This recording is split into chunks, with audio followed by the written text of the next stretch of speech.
The Messiah said, "When you come to know yourselves, then you will become known, and you will realize that it is you who are the sons of the living Father. But if you will not know yourselves, you dwell in poverty, and it is you who are that poverty."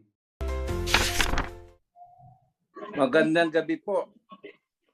Happy Sabbath po sa aming coordinator at sa aming butihing priest. Ang tanong ko lang po sa inyo, kailan po matatapos itong excited po ako na makita yung ni-revise ninyong Biblia. At saka po,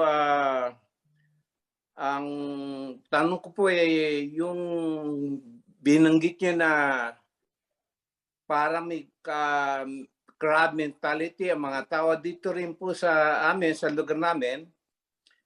Simula po nung umalis kami sa synagogue, ay lang tanggapin na ang mga Pilipino sa ating binigay ang karapatan para magbukas ng pinto sa kalangitan. Nung po nasa Hamay synagogue kami, isineshare ko po sa rabbi namin na may haring dadating na galing ng Pilipinas, ayaw po siyang maniwala. At ang tanong ko sa kanya, ba't hindi po natin basahin ang Genesis 1 at saka Genesis 2 para maintindihan natin ang Torah? Para po ayaw nila bigyan ng aksyon, kaya hindi mga sinasabi ko. Kaya simula po noon, hindi na po kami umatin ng synagogue. At nakikinig kami sa Zoom kung anong pinag-uusapan. At ako'y naniniwala na tayo mga Pilipino ang binigyan ng pagkakataon na magbukas ng tipan. At ang hari ay manggagaling dito sa Pilipinas, si Haring OHC. Yun lang po ang tanong ko. Marami pong salamat at magandang gabi at magandang umaga sa inyong lahat. Yada. Bro Priest. Yes po. Let me take the question kasi yung tinatanong niya is yung progress ng revision. Mapagpalang umaga po, kamahalan. Yada. Yes. Salamat po. Happy Sabbath sa inyong lahat mga kapatid. In as much as the question is about the progress, ano yung progress ng ginagawang pag-revise natin. Tapos na po namin ang buong New Testament. Then, binalikan namin ang Old Testament. Nasa Psalms na po kami. So, tingnan nyo lang po yung sunod-sunod. Buong New Testament ay tapos na. Then, binalikan namin ang Old Testament, nasa Psalms na po tayo. So, medyo madugo ang Psalms, yung Isaiah, yun yung mga mabibigat doon eh. Kasi ang dami talagang error doon. Sa mga nagbabasa, yung contemporary na binabasa ninyo, parang ganito po ang sitwasyon. Mahihilo ka talaga kasi parang lasing ang nagsulat kung hindi mo alam na translation issue yun.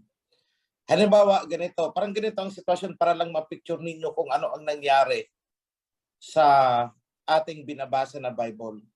Kunwari sa verse 1, dinidescribe niya square. So alam natin ang square, may 4 na kanto yan. So verse 1 kunwari, the square is round and spherical. Ganon, parang ganon. So ikaw ngayon, paano naging round and spherical ang square? Pagdating naman sa verse 2, the ball has corners. So ang ginagawa namin, nakikita kaagad namin, itong has corners na nasa verse 2, ito ay dapat nasa verse 1. The square has corners, the ball is round. So sa ating binabasa na na version ng Bible ngayon, Grabe ang yun nga sabi namin sa nagtatawanan kami. Sabi namin, ano daw ang sinasabi? Lasing yata yung nagsulat nito ah. Because it described the ball has corners and the square is round. So marami pong ganun. Tayo, nasanay tayo kasi doon na condition masyado ang isip natin nang nasusulat na sa Revelation na ang magdagdag at magbawas sa kasulatan, siya ay babawasan din. May corresponding punishment. Ako hindi ko pinansin yun. Dahil hindi po kami nagdadagdag, hindi kami nagbabawas, itinutuwid lamang namin ang mga na-chapsoy na mga information to make it consistent. Napakarami dyan. Kaya nga nung tinitingnan namin, tad-tad ng annotation, yung lalabas na Torah and Covenants natin. Tad-tad siya ng annotations because we have to explain bakit ito niretouch namin na verse na ito. And the annotation itself is hinango namin sa iba-ibang verses. Doon namin yan ini-align.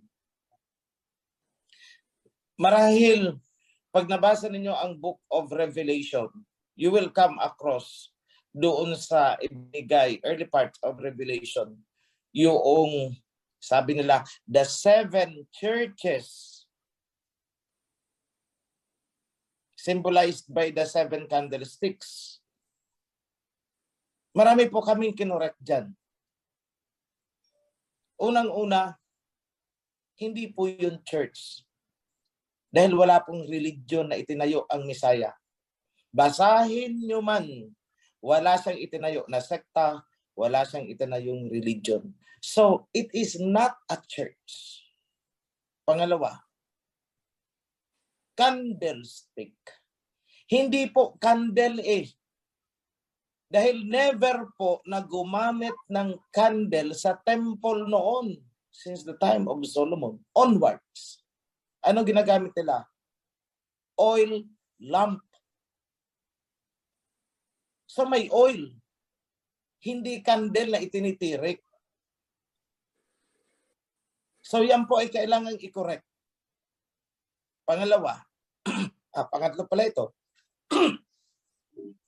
May nasusulat doon na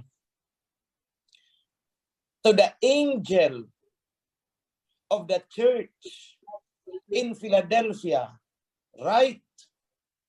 Grabe po ang error. Sobrang pagkakamali ng translation na yan. Contextually, makukorek mo. Ang nagsasalita ay si King Yahweh at ang sinasabihan niya ay si John Revelator. Tama? To the angel of the church in Philadelphia, right? So Tagalogin natin. Sa anghel ng church simbahan sa Philadelphia, sulatan mo. Anong mali? Kung angel yon, bakit pinasusulatan kay John Revelator? Kung angel yun, di kakausapin na lang ni Isaiah Yahweh sa yun. Bakit kailangan niyang idaan kay John Revelator ang instruction para isulat ni John Revelator at ipabasa sa angel? Nakita niyo ang mali? Sobrang mali. Angel, kailangan magbasa ng isinulat ni John Revelator?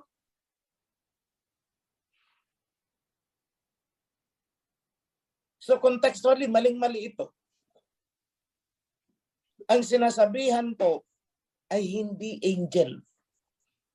Ang totoong isinulat doon, to the guardian of the congregations in Philadelphia, right? Kaya pinasulatan kay John Revelator kasi tao yun, hindi angel. Kasi kung angel, hindi kailangang sulatan ni John Revelator. At hindi kailangang ibigay ni Messiah Yahweh ang instruction kay John Revelator para iparating sa angel. Tao po yun. Kung tatagalogin natin, sa nangangalaga ng kongregasyon o katipunan sa Philadelphia, sabihin mo ito. Isulat mo ito para sa kanya. So ginawang secretary, si John Revelator. Ipinasulat kay John Revelator ang mensahe para sa tagapangalaga ng kongregasyon sa Philadelphia.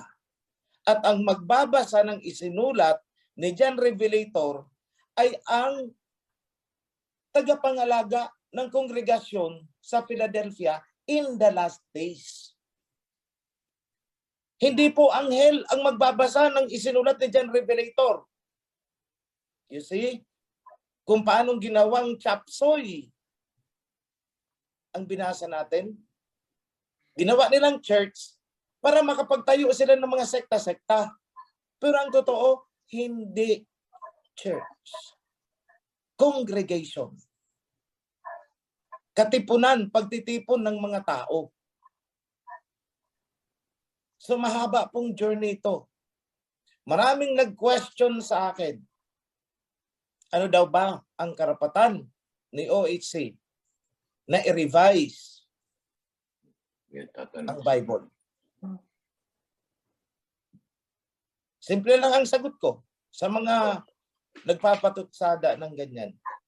Ano din ba ang karapatan nila para questionin ang ginagawa ko?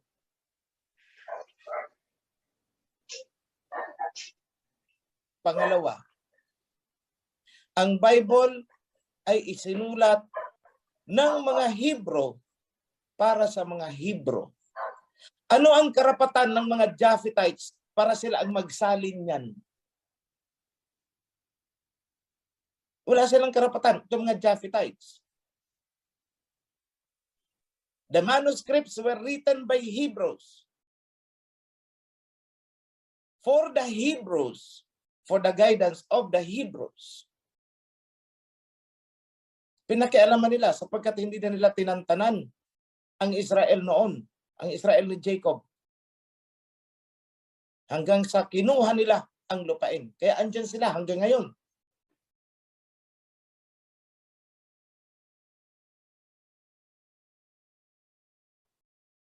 Pati mga literature, mga manuscripts, pinilit yan isalba ng mga naunang Hebrews natin. Kaya nga, kung titingnan nyo ang history, namatay sila sa Qumran Cave para lang iligtas ang mga manuscripts. Dahil hinahabol sila ng mga Romans, kinukuha ang mga manuscripts. Dapat yun ang tanungin nila. Ano ang karapatan ng mga Romans? Ano ang karapatan ng mga Greeks para pakialaman ang mga Hebrew literature? Hindi nila maiintindihan yan.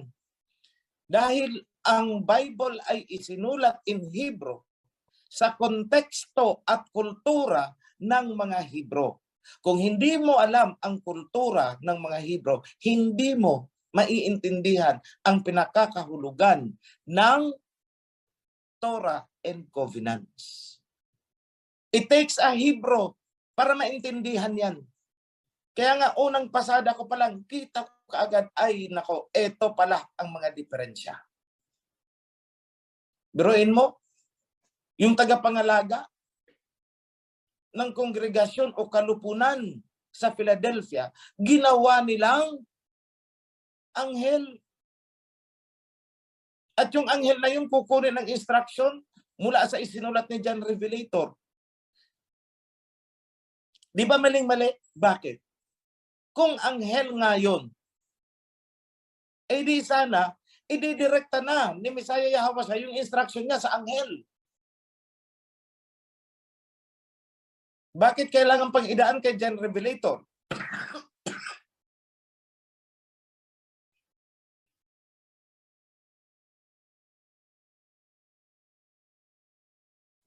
Yada. Alalwaya, alayaw. So contextually, nako-correct po natin. Another kinorek namin. Basahin nyo sa buong Biblia kung sino ang tinutukoy na I am the way, the truth, and the life. Ako ang daan, katotohanan, at ang buhay. At pag pinuntahan nyo sa Luke, anong sabi? As Moses raised, lifted up the serpent down, so the Son of Man will be lifted up. Nakita nyo ang napakalaking kamalian doon? Son of Man. No, it is Son of Al-Hayam. Bakit Son of Al-Hayam? Basahin nyo sa Psalms na andun, sa kanta ni David. Today, you have become my son.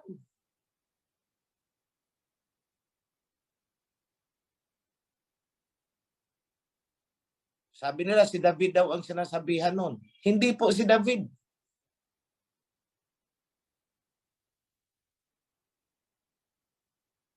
Ask, because David is considered as servant.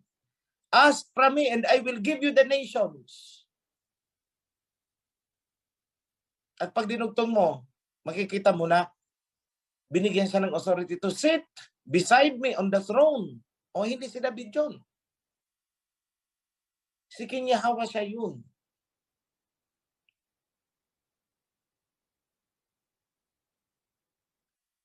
So a lot of things needs to be corrected. Then I will go back. Since ang tinutukoy na sabi nila ay serpent daw na itinaas ni Moses, ang tinutukoy ay ang Messiah, ibig sabihin, hindi serpent ang itinaas ni Moses. Dahil ang Messiah, elsewhere, mula Genesis hanggang Revelation, ang simbolo ng Messiah ay tupa, hindi ahas. In fact, si Messiah Yahweh siya nga, ang galit na galit sa ahas, tapos siya ay isisimbolize bilang ahas. And contextually, balikan natin ang panahon ni Moses. Nung sila ay sinalakay ng mga ahas at pinagtutuklaw sila, nai-imagine nyo ba kung anong klaseng ahas meron sa disyerto? Napakakamandag niyan. Oras lang ang bibilangin mo, patay ka na. Tapos ang nakasulat doon, pinagawa daw si Moses ng gintong o bronze na ahas. Naisip nyo yon? Ang gusto kong tingnan nyo is yung actual scenario. Pinagtutuklaw ang mga tao. Sabihin natin alas 7 ng umaga. Alas 8, nagsisimula na silang mamatay yung mga natuklaw. Kaya natataranta na sila, lapit na kay Moses. Moses, nagkasala kami, tinutuklaw kami ng mga ahas. Kung bronze na ahas ang ipinagawa kay Moses, kailan pa matatapos ni Moses yun? Imagine nyo kung anong klaseng mga gamit meron noon at ikumpara nyo sa ngayon. Today, we have the most modern instruments sa pag-ukit, paglilok. Computerized ang pag-design. Tutunawin ang bronze. Gagawa ng cast para makuha mo kung ano yung desired mo na shape. And that takes weeks. Weeks po bago mabuo ni Moses yung ahas at maitaas niya. Kumbaga ahas yun. Weeks. Patay na lahat ang Israelites noon. Wala na siyang maaagapan. Kasi magtutunaw pa siya ng kung ano-ano. Maglililok pa siya. Gagawa pa siya ng mold. So from that point, makikita mo na hindi ahas ang ipinagawa. In my previous video, I said, it's lamb. Likewise, hindi rin bronze lamb, but rather, fresh lamb ang isinacrifice nila. At yung fresh lamb na yon, Ayun ang nangyari. It was a foreshadow ng mangyayari doon. Pagdating ng panahon, it symbolizes the Messiah.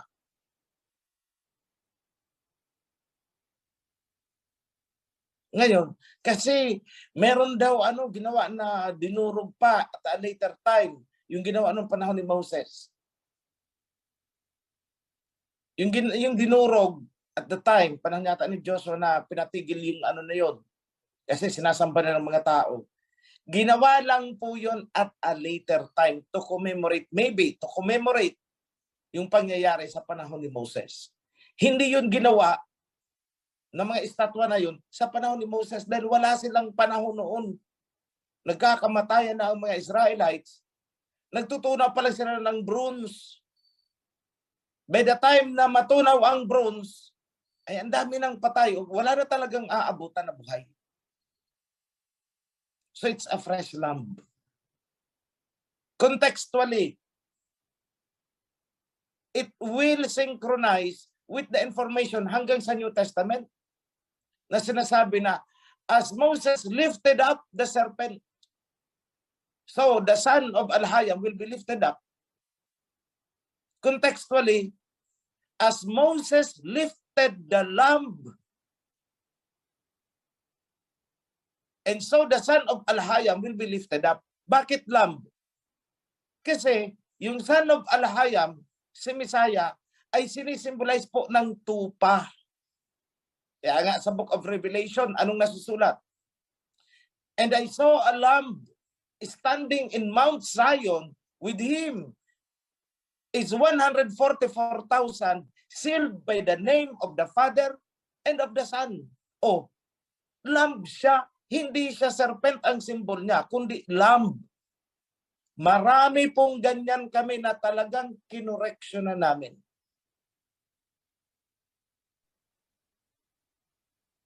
Ngayon, sa mga nagki-question sa akin, anong karapatan ko para ituwid yan? Hindi ko po inimbento para ituwid yan. Yung ginamit namin na pang-correction sa mga error ay naandyan din mismo sa ibang bahagi ng Bible. We are harmonizing the Bible from Genesis to Revelation.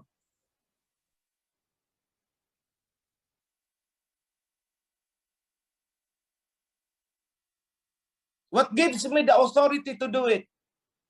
Anong karapatan ko? Wisdom gives me the authority. Saan galing ang wisdom na bumubuhos sa buong team ng mga revisionists? Kami po pag nagtrabaho, magdamagan yan. Mamaya pagkatapos nito, sabi ko, stop all activities because it's Sabbath. Ang magpapatuloy lang ng may mga gawain is yung sa revisionist ngayon. Right after the question and answer natin, we're going to work. Ngayon sa Pilipinas, it is around 2, between 1 and 2 in the afternoon. Pag nagsimula kami at 3 ngayon, titigil kami 4 o'clock bukas na ng madaling araw. And we have been doing this on and on, on and on, on and on. Kasi kailangang matapos ito as soon as possible. Ang umaantala lang sa amin ay itong mga kaguluhan na ginagawa ng mga naghahangad na sila ang maging mensahero. Kung sila ang mensahero, sila ang gumawa nitong ginagawa ko. Bakit hindi nila magawa?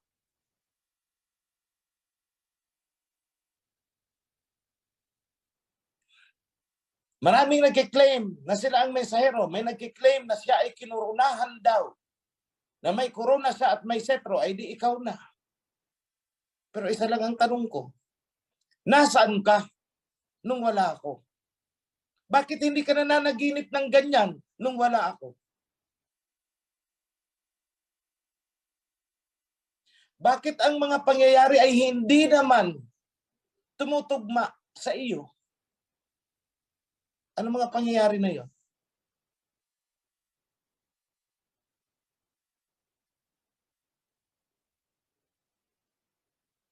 A king needs to have economic resources. Bakit sa akin nagpupuntahan? Pati mga international bankers, they are trying to tap on me.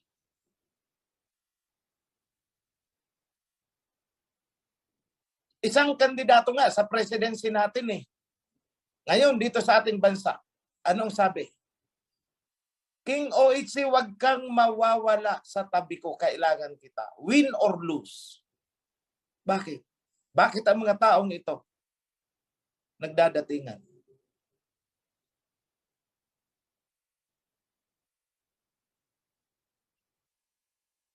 May hinihiling siya sa akin. Actually, hindi niya direktang sinasabi, but expected yun. Kasi politiko siya eh.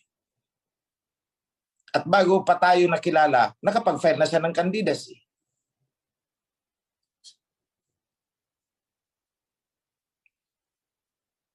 Bakit siya lumalapit? Because he recognizes the authority.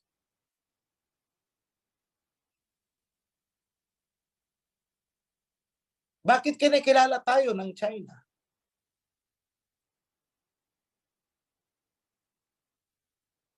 Maging ng United Nations, they are now establishing our recognition. Mahabang proseso, pero kailangan pagtiyagaan natin. And the tribe of Judah is coming over, represented by a diplomat from the United Nations. Ganyan po mafulfill ang mga prophecy. It's not the way that people imagine. Kasi nga hindi nila naiintindihan na ang buong book of Revelation and the entire Bible is about the story of a kingdom. A kingdom na na-establish in the deserts. And what we came to know, the kingdom of David.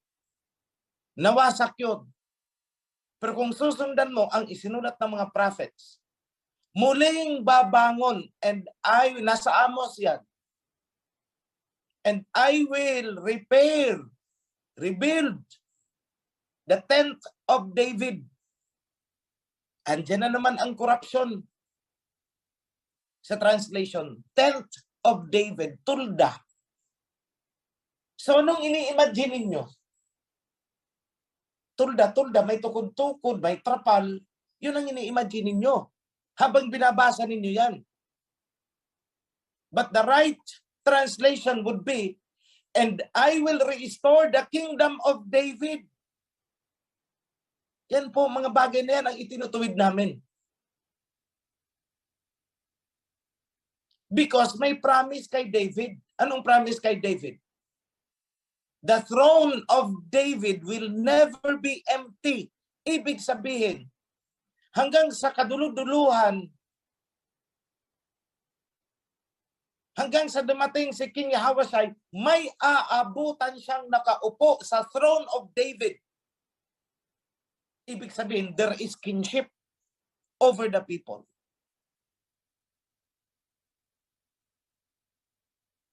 Tapos kini-question nila. Sa totoo lang, I did not ask and I never injected the idea of my being a king. No, I did not. It comes from the people.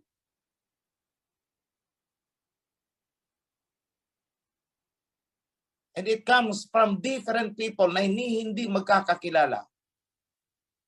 Ibig sabihin, it is the spirit of the covenant that is moving. You should have a king. Maraming nag-interest agad. Ang dami nang nanaginip na sila ang may korona, sila ang may sentro.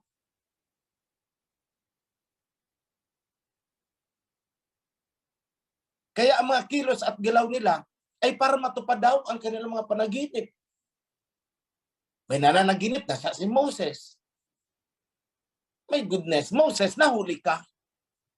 Ang alam ko si Moses noon, pinangunahan niya ang Israelites para makalabas ng Egypt.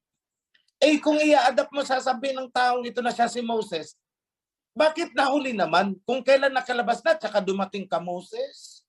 Hello? Yan. Kung kailan nakalabas na ang mga Israelites, tsaka dumating si Moses, baliktad yata. at nakakalungkot na may mga tao na nauudyukan ng mga ganito. Mga kwento na walang kwenta. Walang katapusang mga panaginip.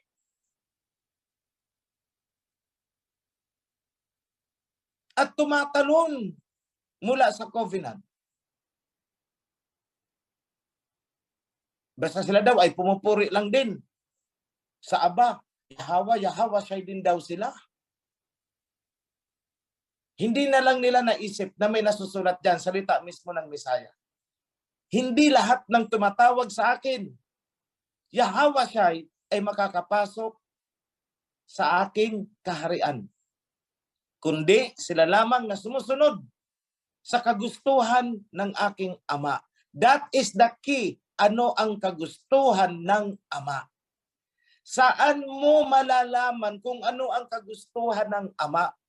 Basahin mo ang buong Old Testament. Doon mo malalaman ang kagustuhan na sinasabi ni King Yahushua. Nakapaloob doon ang kagustuhan ng aking Ama. Yun ang sabi niya. Nandun ang tinutukoy niya. Ano yun? Covenant.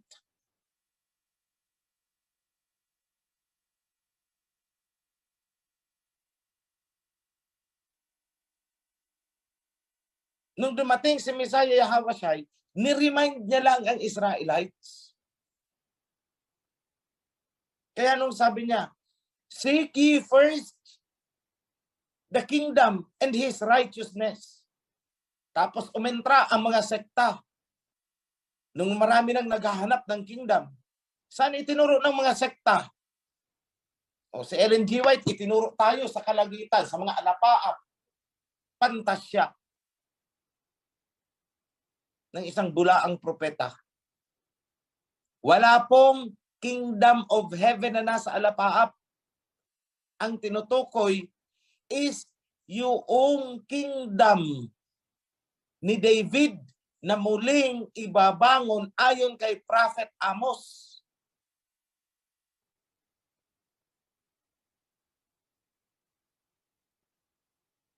At ano ang sabi ni Messiah Yahushua? The kingdom of heaven is like a mustard seed.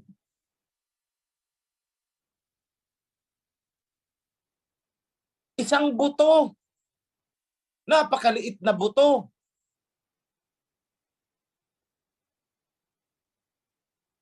What happened? Paano nagsimula itong kingdom natin?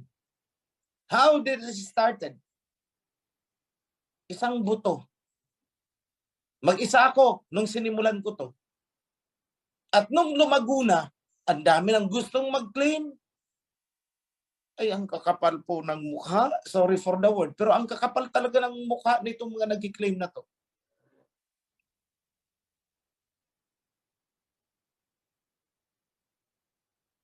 Pero ako ng mga magsasabi dyan sa mga nakikinig at may mga plano-plano, wala po kayong magagawa. Kung ano ang itinakda ay itinakda. Mula sa political and economic power, unti-unti na pong napupunta sa akin. Tahasan ko yung sinasabi sa inyo.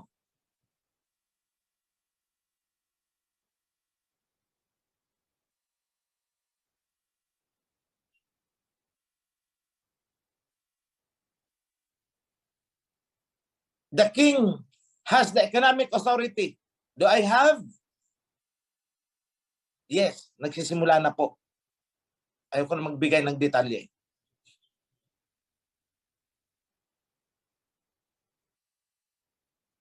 But we are moving up the ladder.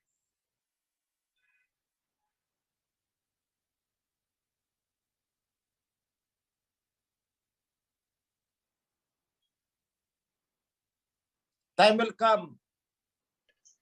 The kingdom of Ophir will have its diplomatic personality complete with diplomatic course.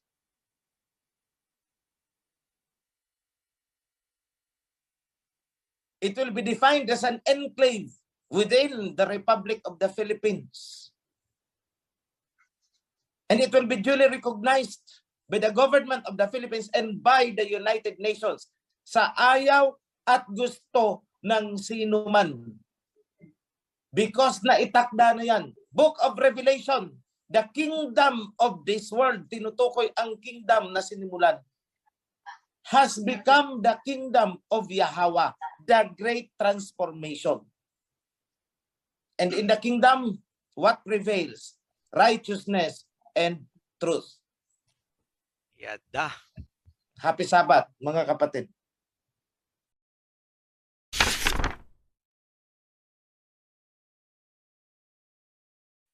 Okay po, mapagpalang hapon po sa ating lahat at happy Holy Sabbath po sa ating lahat ng mga kapatid.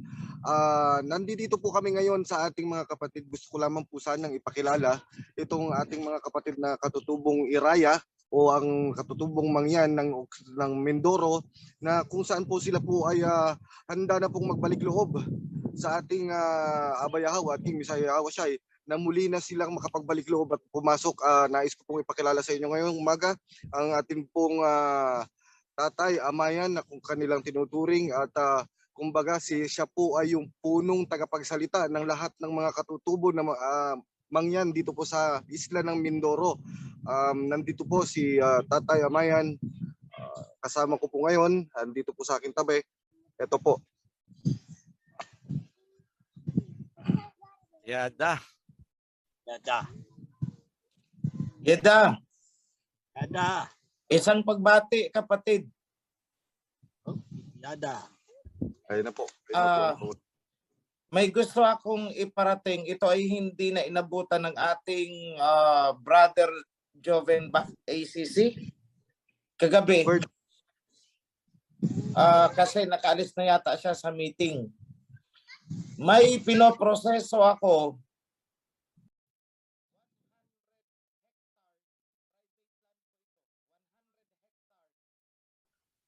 para sa Mindoro chapter. Hindi ko lang matukoy kung ito ay Occidental or Oriental. Pero ang habilin ng may-ari, ibibigay ko ito sa iyo. Pero huwag mong pababayaan ang mga mangyan. Opo. Sana po. Yada. Yun ang inihabilin sa akin. Huwag ko daw pabayaan ang mga mangyan. And I said, Sana po. yes. Yada. Sana po. So hintay-hintayin nyo lang po. Kasi ang pagpoproseso ng mga ganito ay medyo may katagalan din. Pero ang plano ko dyan, assuming na ma-acquire natin ang land, gusto ko magtayo dyan ng school para sa tribo.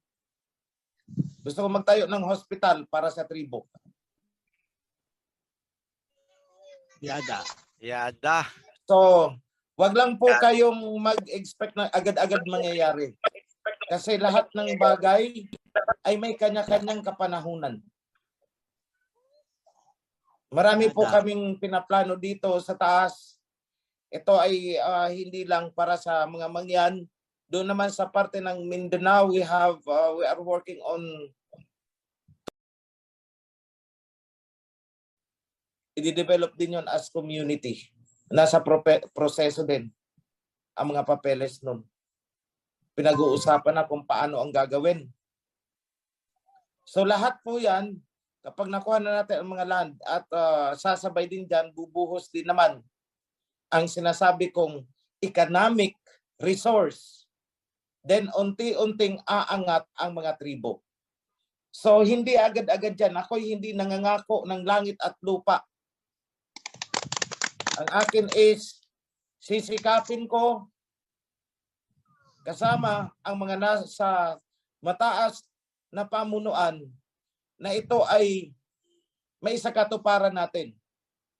Hindi po ako nangangako bilang politiko dahil hindi naman po ako kandidato. Hindi ako kandidato.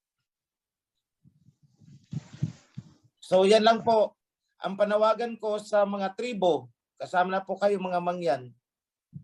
Bumalik po kayo sa covenant dahil hindi lang ninyo alam na kayo ay nagmula sa mga ninuno ng mga Israelites sina Abraham, Isaac, Jacob. Tayo ay napadpad lamang dito sa silangan noong sinakop ng mga Assyrians, ng mga Romans, ang Jerusalem. Nagkawatak-watak na.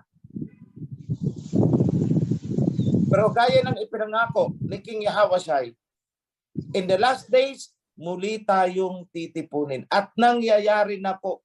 We are working on 90 tribes, 90 na mga tribo na nagpapahayag na ng kanilang pagbabalik as one under the covenant, and the kingdom will shine. Mga tribo. Yada. Alayam. Alaya. So yan lang po, konting tiis mga kapatid. At ang ating Aba ay nangako naman na ibangon muna natin ang ating kingdom and everything will be given unto you. Meaning ibibigay. Hanapin nyo ang aking kaharian. Itaguyod nyo, ibangon nyo ang kaharian at ang katuwiran at ang lahat ng bagay na ito ay mapapasain nyo rin. So unahin natin ang covenant. Yada. So happy Sabbath. Ako ay masaya na makita ang mga tribo. Mangyan, Sariaya ba yun? Sariaya, anong tawag? Iraya po. Ha? Iraya po, kamahalan. Iraya. Tribo ng Iraya. Iraya. So, pakinggan nyo po ang tawag nyo ha. Iraya. Yahawa. Yun yung amahan na tinatawag ninyo. Dahil kayo ay kanyang mga tupa. Kaya nga, Iraya. Mula sa pangalan ni Yahawa. Yada. Yada. Yada, halalwaya, alayam. So balik, back to covenant lang po tayo. Happy Sabbath sa inyong mga tribo. Masaya kami nakasama na namin kayo.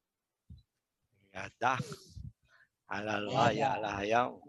Alayam.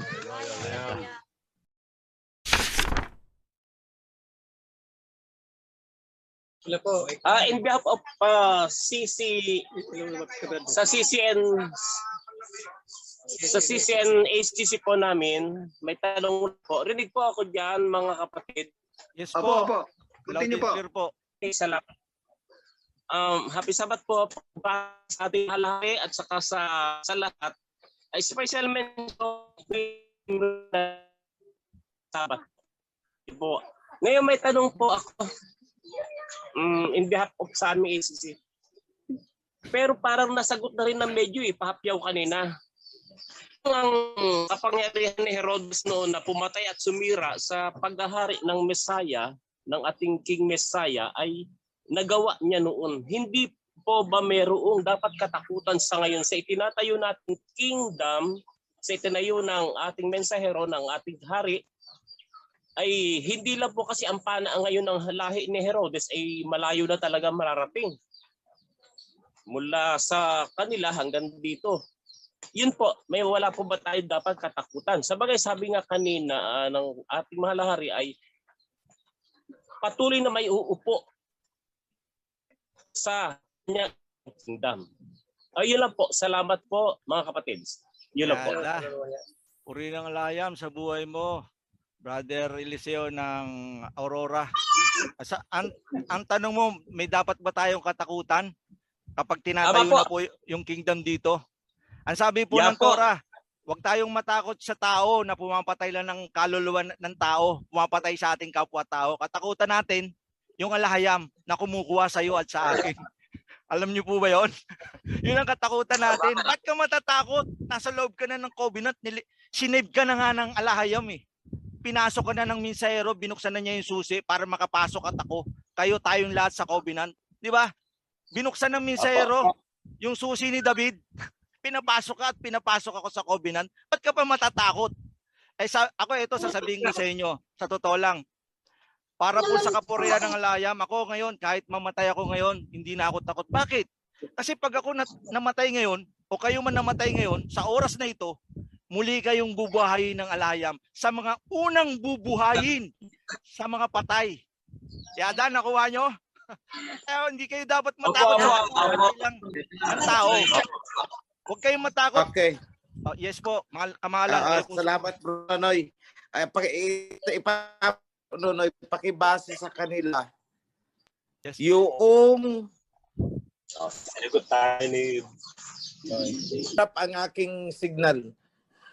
Pakibigay na lang sa kanila kasi fluctuating ang aking internet. Yung pangako sa Philadelphia Assembly na paluluhurin ko sa paanan mo. Yada. Silang mga nagkukunwaring mga Hudyo, ngunit mga bulaan. Yada. Opo. At ipapaalam ko sa kanila na kita ay minamahal. Yada. So wala po tayong dapat katakutan. Because sa prophecy po, wala na. We are now in the last days. Yada. Ngayon, kung babalikan natin ang Old Testament, bakit nananalo ang mga Israelites noon? Noong time na sila ay faithful sa covenant, ang nagmamarcha is yung mga priests, pasan-pasan nila ang covenant. Today, sa araw na to, wala man sa atin ang physical na pinagsulatan ng covenant, yung bato. Still, ang nilalaman ng bato na yon, yung nakasulat doon, ay pasan-pasan pa rin ngayon ng mga priest. And surely, we will win because Yahweh is with us. So, bakit kayo matatakot? Yada. Yes.